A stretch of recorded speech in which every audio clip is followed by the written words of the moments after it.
Mike Galbraith here, family and sports medicine physician, joined by the one and only Brian Boehme, physiotherapist here at Elite Sports Medicine. We get to talk to you today about the elbow. And we've gone over a couple videos that talk about strengthening the elbow, some stretches, and some mobilization. Brian has some special tricks up his sleeve he's going to share us that you can do at home to try to help mobilize and free up some tension in your elbow. I'd be happy to do that. And I think I get to be your guinea pig. Excellent. Perfect. As we mentioned before, very common to have areas in this part of your forearm that can get chronically tight, sore, for different reasons. But we'll just say in this case, Mike has been weightlifting a lot. Definitely. You can tell.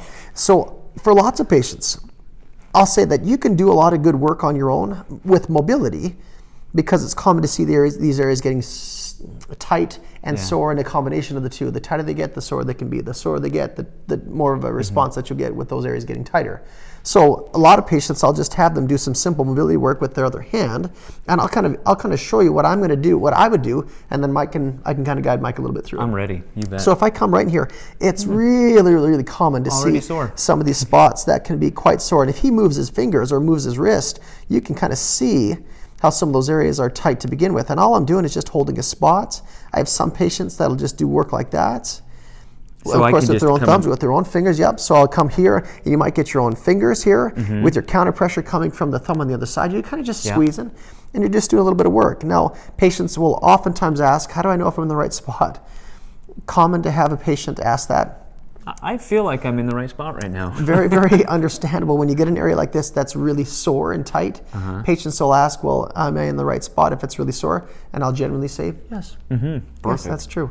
Now, you don't have to go right to the spot that's the chronically sore spot, and this is where a lot of patients worry, am I going to overdo it? Am I going to make it worse? Because I noticed, most people have tennis elbow. Right on that point is where it's most tender, and you started actually downstream, just down like an inch or so. Yep, just more closer to the belly of the muscle. But it just really depends. I get a lot of patients that get closer up to the bone itself, but then you'll gradually move down as you go throughout the different aspects of the muscles. And there's lots of them in there. So you might find that for a lot of patients, yes, their soreness is right here where they feel it all the time, but they're surprised how tender it is over in here or over here. So I'll say good to work on those areas in general. Yes, just in general. Some patients will do their fingers and maybe spread out. Some patients will double up their fingers and really localize a spot, which can make it more aggressive. I've had patients come around and use their thumb. It just kind of depends on what you find is more comfortable for you.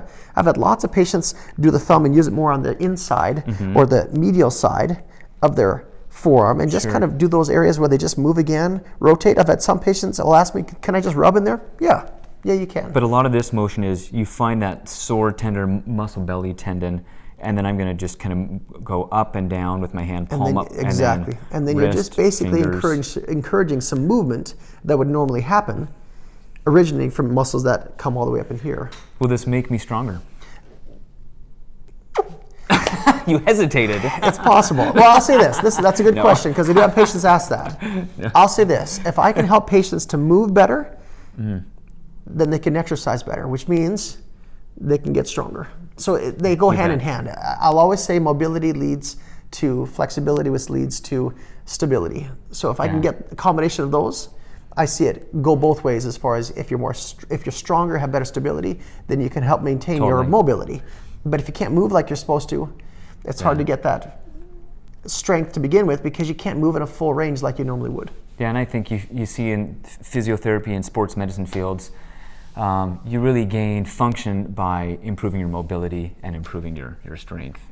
So, I agree. I can't wait. I obviously had some pretty tender spots, so I'm excited to go to town on those. And I know right now he's already feeling better. So definitely.